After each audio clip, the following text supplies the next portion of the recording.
senang sholat berjamaah. Ya, masjidnya sebesar ini kurang begini. Waduh, senang sholat berjamaah. Suatu ketika waktunya iqamah antara azan dan iqamah sholat sunnah kafir maghrib itu. Tiba-tiba ada orang tua yang sudah jamaah lama murmur qomat, Allahu Akbar, la ilaha illallah. Ini Pak Bintang sekian ini itu paham dari para ustaz yang berhak iqamat itu adalah yang ada secara fikih. Oke, tapi kapan iqamat itu otoritasnya imam. Tapi sekarang otoritasnya imam itu diambil timer.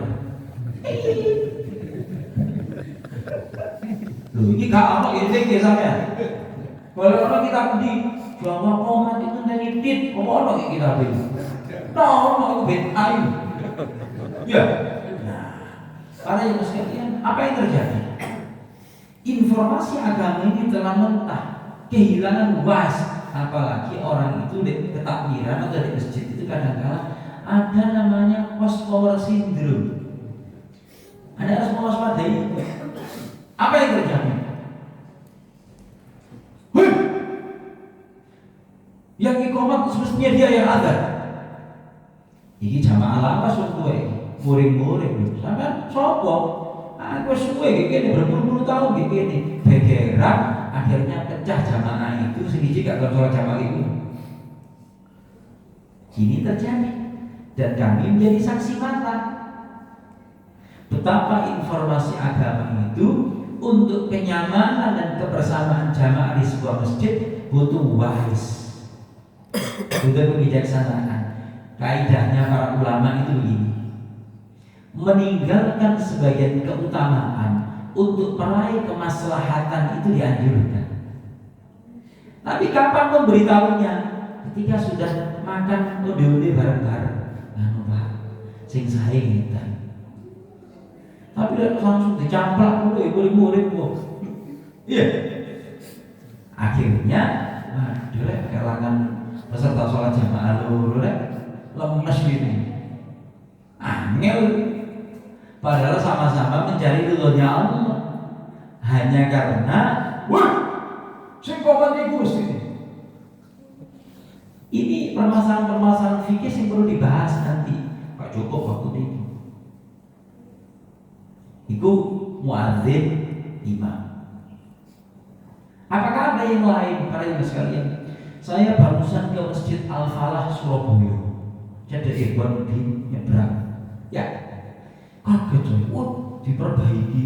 Siapa yang dalam beberapa waktu ini ke sana? Saya belum, udah lama. Hampir sholat? Banyak rekreasi. Jadi Masjid At-Tawwabun DTP, kemudian Masjid Al-Falah Surabaya itu saiki ono sing unik Pak di Al-Falah Surabaya. Ono meja resepsionis. Apa arti pentingnya? Untuk newcomers, untuk pendatang baru, itu perlu orang sing nyopo. Perlu orang sing nyopo. Ya, apakah itu dipandang penting di sini? Saya tidak tahu. Kadang-kala masjid ampiran itu penting, Pak. Al-Falah contohnya. Perlu ada yang menyapa, monggo loh. Ada yang mau bertanya program, ada yang mau bertanya apalah tempatnya kamar mandi itu di mana, gene wong wedok itu di. Itu perlu ada yang bikin pelayanan begini. Coba di TP itu, Masjid At-Tawwabun itu. Tawabun atau tawabin, itu disediakan minum, tempat menunggunya ibu-ibu lagi mari ya enak, lek atene gaya sandal sepatu ya nunggune enak gitu. Nyaman orang. Nah, lokernya di sini nanti kuncinya bisa dititipkan di saya. Ada yang proaktif begitu. Seberapa penting itu untuk bagi masjid Anda ini? Kadang-kala pada sekali perlu disopo dalam orang anyar. Kemarin saya sholat asar, rupa-rupanya ada jamaah baru. Saya menyapa duluan, saya Nasreddin. Kok rupanya rumah ini terus saya kerja di tadi admin lah. Begitu saya. Iya. Kadang-kadang saya waktu menjadi ketua takmir di Masjid Muhajirin Cengkeh, itu saya bikin namanya oase iman.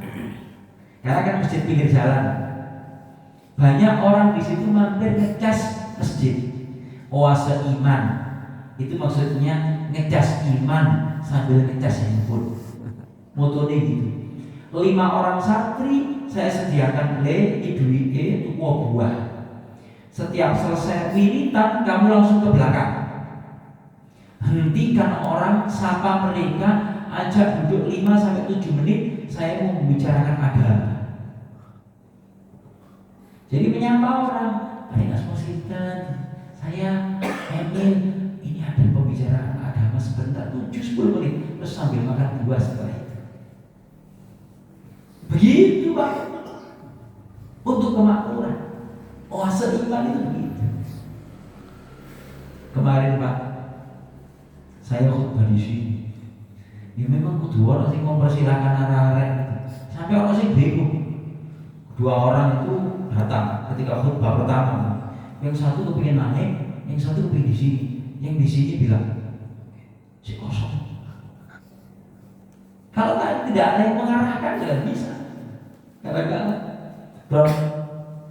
akhirnya tatanan orang duduk mendengarkan khutbah Jumat itu seperti kepulauan Nusantara. Musibon, gak bisa rapat begitu. Karena tidak ada yang mengarahkan. Ada resepsionis. Pada jam sekalian. Jadi terkait memakmurkan masjid, itu ada aspek yang namanya pemakmuran secara fisik, ada pemakmuran terkait program. Tapi juga harus ada pikirmennya. Pikirmennya itu yang memikirkannya, sekaligus tim kerjanya. Nggak usah banyak-banyak. 3-5 orang kami semangat itu jalan.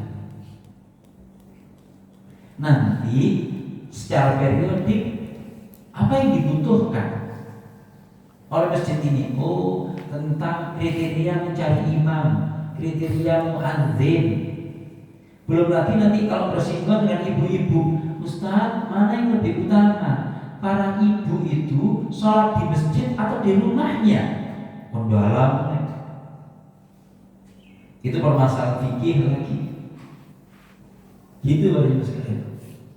Pak Lukman, saya menyinggung tentang Ramadan tidak bawa gini. Saya termasuk orang yang sering mengkritik masjid-masjid terkait efektivitas ceramah Ramadan. Sudah tidak arti tema 1 bulan itu apa? Seperti kayak lomba ceramah para ustaz. Saya membayangkan Masjid Taqwa kepemimpinan Pak Lukman. Misalnya tema selama 3 tahun ini adalah temanya adalah nilai-nilai takwa terkait keluarga. Temanya itu di breakdown. Tahun pertama cara memilih pasangan hidup. Sudah? Prosesi pernikahan yang disyariatkan.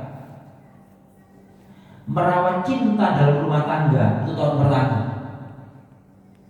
Jadi tema pembicaraannya nanti dipecah Ramadan 1-10, gak harus tiap hari. Diletakkan di mana? Tidak harus ketika tarawih. Boleh jadi kajiannya ditempatkan menjelang berbuka. Dan tak perlu ceramah subuh, tidak harus. Maksud saya, mungkin hanya 1 Ahad saja yang subuh, tidak harus. Masjid Muhajirin Gria Santa menafikan atau menghilangkan ceramah tarawih karena efektivitasnya kurang. Diletakkan di mana? Diletakkan menjelang maghrib dengan ada kupon. Kenapa? Karena di Indonesia cabang Malang ini kalau Ramadan itu banyak FPI, front pemburu iftar takjil gratis. Satu santri di Tilawah itu bikin grup takjil gratis malam. Di dalam rentang waktu kurang dari 3 jam terkumpul 1.000 orang. Mereka saling menginfo, mana masjid Nurul Taqwa rek kotakan di sini enak. Ojo di masjid iki rek, waduh terbatas kupone.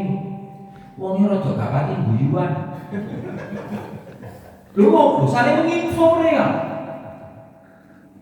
Saling menginfo mahasiswa itu. Apa?